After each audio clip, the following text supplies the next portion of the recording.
pada saat Rasulullah SAW memang beliau dibawa oleh wanita Jibril ke bagian daripada Arsh. Lalu di situ beliau menyaksikan ada sungai. Sungai itu dicicipi airnya oleh Rasulullah SAW. Ternyata dia ahlan dan asal. Dia jauh lebih manis dibanding dengan madu. Wa akhyaru dan rizki. Kemudian harumnya jauh lebih harum dibanding yang kasturi yang paling harum, parfum yang paling harum di dunia. Kemudian mu'abbaru dan tarihi.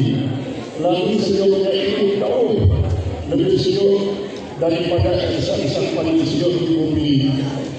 Kemudian wa'abyamu dengan laran, dan dia sangat lebih putih dibanding dengan lawan. Lalu ketika Rasul tanya, dia diberi di mana ada kamu? Untuk siapa ini sungai, maka Jibril mengatakan di ummatikan ladina yukirus salawati di syariah, yaitu bagi umatku yang memperbanyak salawat terus pada bulan Rajab. Nanti pada bulan Sya'ban lain lagi, pada bulan Ramadan lain lagi. Maka begitu tiba bulan Rajab ini kita banyak-banyak merayu Allah. Yang dikatakan dengan rayuan Rabbani. Rayuan Rabbani itu adalah banyak-banyak menyebut nama Allah. Menyebut juga dari kita lisan Muhammad sallallahu alaihi wasallam. Dengan kita merayu Allah, la ilaha illallah.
Ini namanya rayuan Rabbani.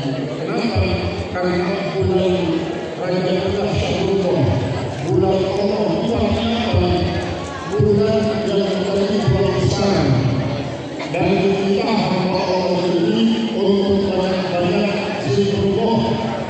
Maka supaya kita zikrullah dengan salawat, maka dinamakan zikrul Rabbani ini yang namanya rayuan Rabbani itu sekaligus dengan selawat. Ini panggilan daripada bulan Rajab. Di samping itu kita melakukan rayuan Rabbani itu dengan siang, dengan puasa. Sesungguhnya kita disyaratkan puasa awal bulan Rajab itu 10 hari dari tanggal 1 sampai tanggal 10. Tetapi bisa kita ambil yang afdalnya. Apa kata Rasulullah? Man shoma yaumal awwali min Ramadan katakanlah shoma salatan awali. Siapa saja yang berpuasa hari pertama di bulan Rajab, maka sama nilainya dengan berpuasa 3 tahun berturut-turut. Man shoma yaumal awwali katakanlah shoma salatan awali. Siapa saja yang berpuasa hari kedua, maka bagikan dia berpuasa 2 tahun berturut-turut. Wa sama yang bersanti katakanlah sama sangat berbuah lagi, seolah-olah dia berpuasa 1 tahun. Paman sama yang berawali wa sama lagi katakanlah sama sangat lagi. Siapa saja yang berpuasa hari pertama, kedua, ketiga, sama yang dengan berpuasa selama 6 tahun.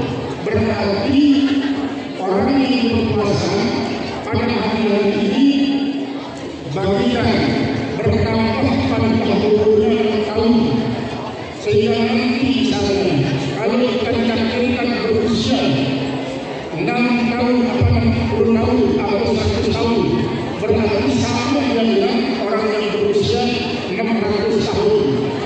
Kalau selamanya sampai nanti kita memiliki kesempatan untuk berpuasa seperti ini, maka kita bisa mengundi apa daripada umat karya Rasulullah ini. Itu sebabnya adalah momen saat ini adalah merupakan momen yang sangat-sangat strategis bagi kita untuk bisa saling mau satu pasangan memberikan momen suasana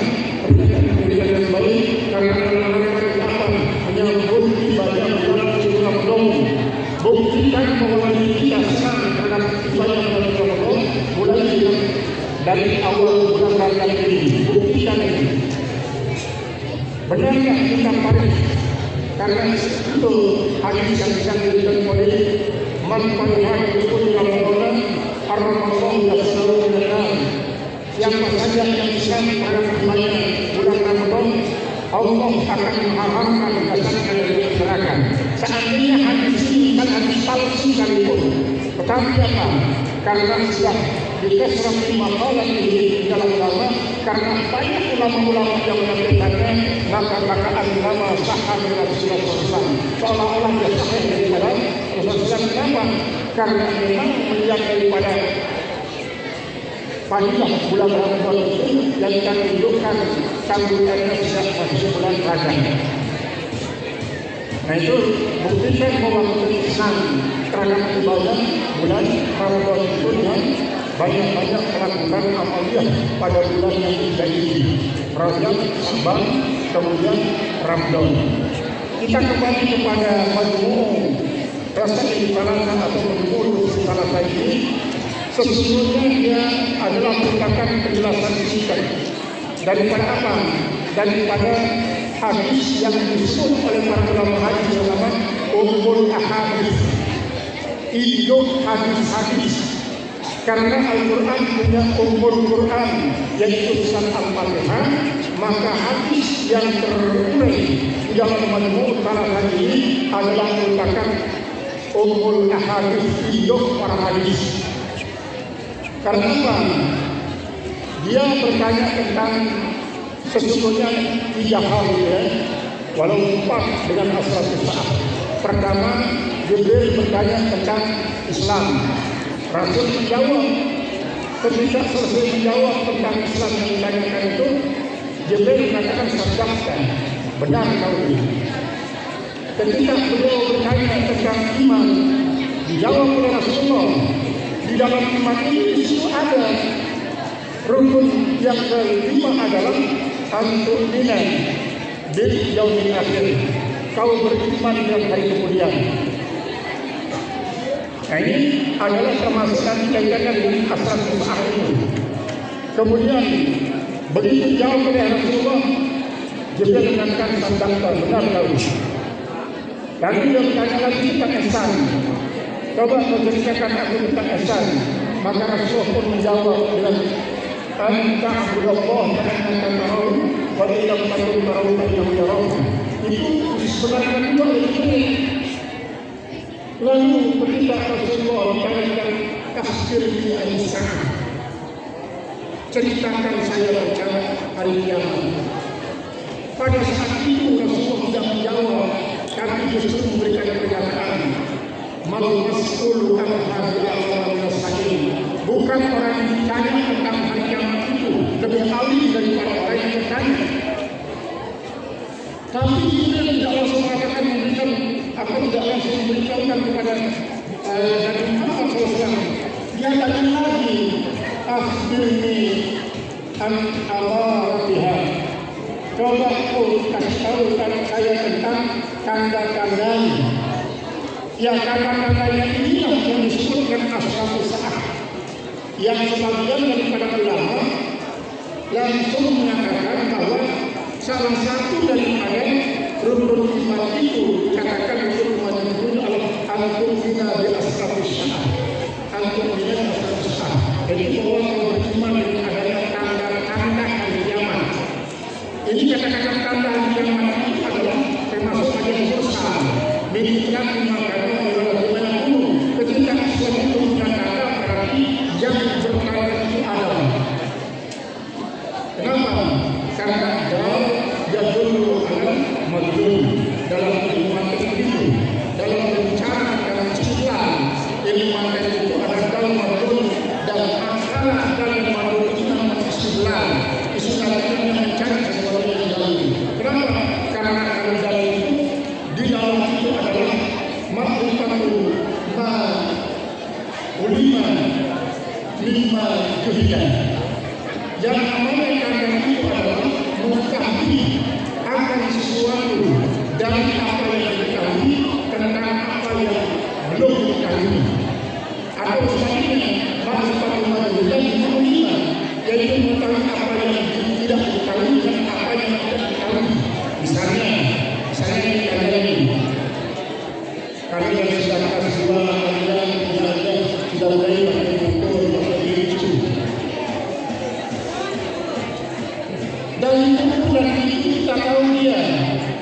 bahwa ada dusta besar, ada tidak begitu. Pasti ada tempat yang tertarik. Siapa tempat yang tertarik? Walau Allah tak tahu. Kita tak tahu. Kami yang telah kacak tahu kita bahwa saya itulah tempat yang tertarik. Karena ini dan hukum itu merupakan satu tanda pertama nanti kita akan melihat begini. Kalau kita siapa yang menjadi sasaran kita itu sudah ditentukan. Ada yang itu yang ini siapa yang itu terpilih. Nah itu namanya ma'rifatul majhul mimma ulima atau ma'lum. Idratul majhul mimma ma'lum. Nah itu juga asal usul. Ketika kalian itu ada, maka berarti sesuatu yang dijalankan itu pasti ada orang berlima. Kemarin saya juga tanyakan kepada kalian, kenapa tidak dimasukkan ke dalam buku Islam yang namanya percaya kepada setan? Kenapa justru yang dijadikan yaitu percaya kepada para malaikat? Tidak mencontohkan percaya kepada setan. Kenapa? Karena kalau kita ini memang percaya kepada malaikat, kemudian percaya kepada jin itu ada yang beriman, ada yang kafir. Jin yang beriman ini justru banyak membantu kaum muslimin, sedangkan jin yang kafir itu banyak dari setan. Lalu kenapa saya tentukan al-Qur'an disayang itu dari salah satu tanggung iman? Karena memang sudah cukup dalam al-Qur'an bil ghaib, yaitu percaya terhadap hari ini. Sedangkan orang yang tidak beriman, tidak beragama, bahkan banyak daripada ahli makrifat tidak percaya kepada adanya setan. Yang mereka percaya adalah hawa nafsu. Lebih dalam lagi, kita ditanya dari kitab itu, iman itu apa? Kalau yang katakan ikrarul lisan wa tasdiqul bijinan, kemudian izharul bil arkan itu biasa. Tapi iman itu apakah dia sebuah jauhar? Jauhar itu semacam miliaran, macam permata, atau semacam nur yang ada di dalam hati kita. Sementara posisinya ini kalau dilihat dari posisinya di dalam ruh kita, di dalam sanubari kita, itu berada di sebelah kanan. Di tengah-tengahnya nafsu, di kiri ada itu apa? Di tengah-tengahnya akal, di kirinya adalah nafsu. Jadi iman di kanan, akal di tengah, kemudian nafsu di kiri. Ketika nanti siapa yang mempengaruhi akan akal ini, itulah yang dibantu oleh akal untuk mendapatkan apa yang diinginkan oleh yang mempengaruhinya. Kalau memang akal ini dipengaruhi oleh iman, maka akal itu akan berusaha semangat untuk merealisasikan apa yang diinginkan oleh iman. Kalau masih misalnya nanti nafsu itu yang berdominan mengaruhnya kepada akal, maka akal itu akan berusaha semangat untuk merealisasikan apa yang diinginkan oleh akal, apa oleh nafsu. Lalu ini iman, akal, nafsu itu apakah dia berbentuk jawahir yang menafsir pada jauhar? Berarti kami boleh bilang iman itu adalah jauharun baydun atau jauharun abyadun.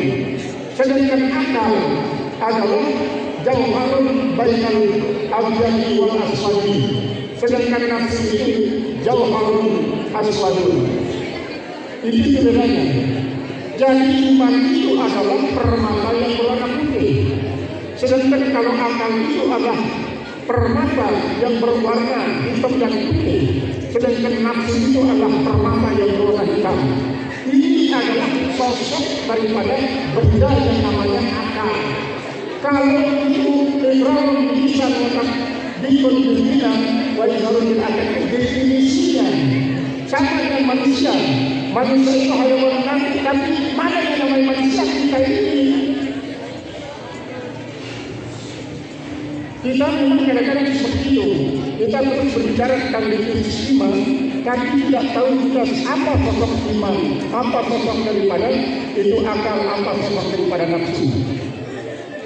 Jadi dengan demikian dalam kitab Majmu' Ushul Thalathah ini kita mendapatkan episode. Coba bayangkan sampai dikasih tahu tadi ada iman makhluk, iman maksud, sampai kepada iman maksud dan iman akal. Itu adalah macam-macam daripada iman. Sebenarnya milik daripada iman itu sudah dicantumkan di situ. Iman itu kepalanya apa? Iman itu kulit iman apa? Kemudian daun iman apa? Buah iman apa? Biji iman apa? Urat iman apa? Daging iman apa? Sampai kepada tangan iman apa? Di dalam Majmu' salah satu ada. Tidak, sekarang kalian ini alhamdulillah namakan banyak sekali yang hadir. Pada waktu hari kelemar-kelemar.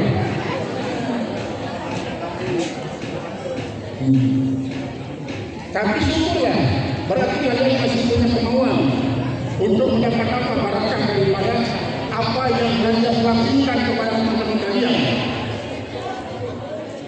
Kemudian yang sangat-sangat penting juga saya harapkan, ini mohon maaf, ini kepada anak-anak kami di Pondok Indah tidak berarti disampaikan yang lain-lain. Yang tidak bodoh, kalian harus banyak-banyak ngaji. Baik kalian perempuan, jangan menunggukan kami dapat ilmu sekolah saja. Jangan. Ini kalau kita banyak masih hidup, siap membuka pintu lebar-lebarnya untuk kalian datang ngaji. Ini kita masukkan anak-anak saya dari dusun Pondok dari anak perempuan. Nah, itu juga yang datang dari tempat lain. Jangan kalian saya jauh. Kita kalau konsentrasi banyak sekarang. Sekalipun kalian di Bidang, di Sulawesi, Sulawesi Timur, kita bilang, jangan kalian pada salah saja. Jangan sampai terkesan kalau memang saya mulai, saya tolong saja. Karena saya tidak mau lagi, maka saya tidak mau. Jangan terkesan seperti itu. Baik kalian menolak ataupun tidak menolak, yang namanya kita merupakan kewajiban paling baik dari sebuah ini. Kita berharap dari apa yang kalian pelajari walaupun dalam waktu seperti ini akan jadi bekal ini. Artinya dengan penguasaan yang sederhana terlebih dahulu, nanti kalau kalian sudah paham, ajarkan dia. Kita ajarkan. Kenapa? Karena memang sekarang ini untuk menyuruh orang ngaji itu sangat susah. Apalagi orang yang tidak sekolah. Orang yang sekolah sekalian saja disuruh ngaji kan sangat susah. Coba ini anak-anak yang disuruh tidak banyak yang berbuat. Lebih baik kalian ngaji di depan itu daripada di dalam pasai. Padahal kalian sudah akan berkali-kali jurus usaha dari baina yadai alimin khairun min ibadati sab'ina sanatan. Duduk satu saat tidak mesti 60 menit, satu saat, boleh saja nanti 15 menit, boleh saja 2 jam.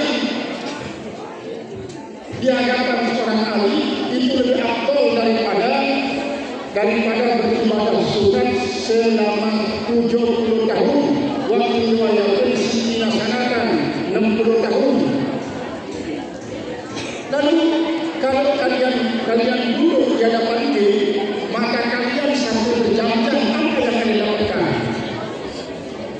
Apa yang kalian dapatkan?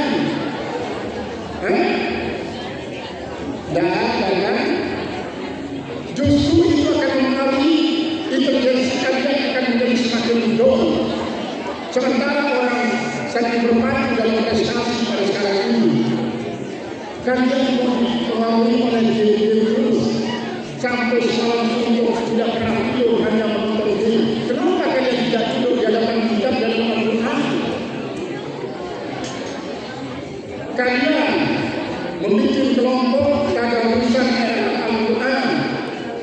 itu tadarusan era Al-Quran. Untuk apa era Al-Quran? Supaya terungkap misteri-misteri yang ada dalam Al-Quran itu dalam suatu fakta faktual, penemuan-penemuan modern yang kalau kalian bisa menemukan dengan penelitian, semua yang diungkap dalam penelitian yang teliti. Mungkin sekarang belum waktunya karena belum banyak yang mendukung. Kenapa? Karena orang-orang barat saja yang banyak melakukan penelitian, akhirnya mereka menemukan betapa banyak hikmah-hikmah daripada Islam itu ditemukan oleh mereka. Salah satu contoh, kenapa dilakukan babi dan dilakukan anjing itu tidak bisa terbunuh oleh deterjen bagaimanapun ampuhnya menurut para ahli deterjen. Sudah dilakukan penelitian berkali-kali, coba pakai ini, ternyata bakteri yang keluar dari air liur anjing dan babi itu tidak bisa terbunuh. Masih saja ketika dibawa oleh liur itu masih ada yang bergerak ini. Tetapi begitu dia coba dengan apa? Campuran air dengan debu, maka terbunuhlah semua bakteri tersebut. Terbunuhnya. Siapa yang menemukan itu? Orang barat. Ketika dia penasaran kenapa Pak Muhammad mengajarkan kalau jilakan anjing dan babi itu justru dibersihkan dengan campuran air yang bercampur debu. Itu jangan kita berkali-kali. Maka jadilah dia satu istiqroh yang nampak diterangkan oleh Rasulullah SAW. Itu untuk apa? Agar kita generasi muda akhir ini mengadakan penelitian. Banyak Al-Quran yang mengungkapkan agar kalian fenomena alam yang belum kita buka. Kalian sekarang yang bertugas, mungkin kami dulu kalian ini sudah di sini saja. Kami berdoa buat kalian. Kalianlah yang harus aktif. Kalian tidak perlu jauh-jauh mengambil tanda, mengambil kopi untuk apa? Hasil daripada madrasah anak ini dia bisa semua ini bisa madrasah ini semua ini. Dulu madrasah itu hanya itu. Yang ketiga yang sampai itu saja dulu. Itu pun tidak punya lantai. Pada saat saya masih sekolah di situ yang jadi lantainya di pasir. Tidak ada lantainya. Kenapa? Karena memang madrasah ini tempat kita diuji. Satu tidak kau dapat ilmu dari tempulan debu-debu yang kau tidak pada saat belajar. Itu kerempuk semua. Geres semuanya itu. Hanya beberapa dirinya yang masih tersisa yang diminta itu. Itu sudah sejak tahun 1953 itu dinding itu. 1953 karena mulai operasi secara resmi madrasah anak ini 1954. Sekarang alhamdulillah lebih banyak tambahannya, bukan saja di bawah, sampai di atas, bahkan sampai ribuan kali. Itu tambah. Ini jangan kalian katakan hasil perjuangan kita saja, tapi berkat doa daripada para pengusaha yang ada di dunia ini. Sebenarnya kita tentukan supaya kita tetap ingat kepada doa-doa mereka. Doa mereka yang muncul menjadi satu kenyataan lewat tangan-tangan kita yang mempunyai kesamaan visi dan misi untuk menciptakan pondok pesantren Al-Alim menjadi pondok pesantren besar di akan nanti. Walaupun lambat, tapi adalah masih. Kalau tidak pada saat kita sekarang ini generasi tadi, mungkin generasi kalian nanti yang sekarang duduk-duduk yang menghantarkan kita ini, mungkin dari kalian nanti jalan akan mengusahakannya. Kita yang dalam sekarang ini, baik lagi orang perempuan, oleh sebab itu yang perempuan jangan kita nikah. Ini orang-orang yang baru kelas 2 ini sudah sekarang temannya naik kelas 3, anaknya sudah menikah. Ada kan naik kelas 2 aja nikah. Kalau temannya mau kelas 3, anaknya sudah digendong menikah. Di mana-mana buka-bukaan.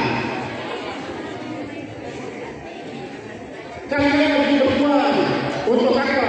Untuk melanjutkan dari Muhammad SAW yang memperjuangkan Islam ini.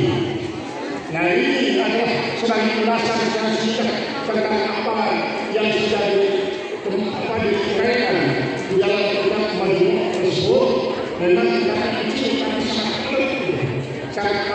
Kali ini saja ayat-ayat yang kita pelajari masing-masing, maka ini cukup menjadi sangat kuat buat kalian untuk menggunakan ilmu pengetahuannya.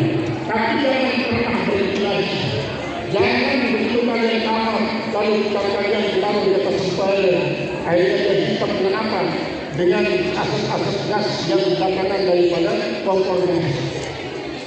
Ingat statement yang ada dalam Al-Ta'lim, merujukan ilmu Qur'an. Siapa yang sudah diberikan ilmu diharapkan dia untuk merasa cukup dengan ilmunya. Jangan, walaupun kalian bisa jadi dosen, profesor, doktor, jangan pernah kalian merasa cukup dengan ilmu secara formal sampai kalian dapat profesor, doktor. Jangan. Muamalah dengan para guru itu tetap wajib ada. Jangan cukupkan dengan yang ada dalam kitab, apalagi kalau ada yang ada dalam YouTube. Kalian harus tetap mengadakan dikok bersama teman-teman kalian, mudahkara dan sebagainya.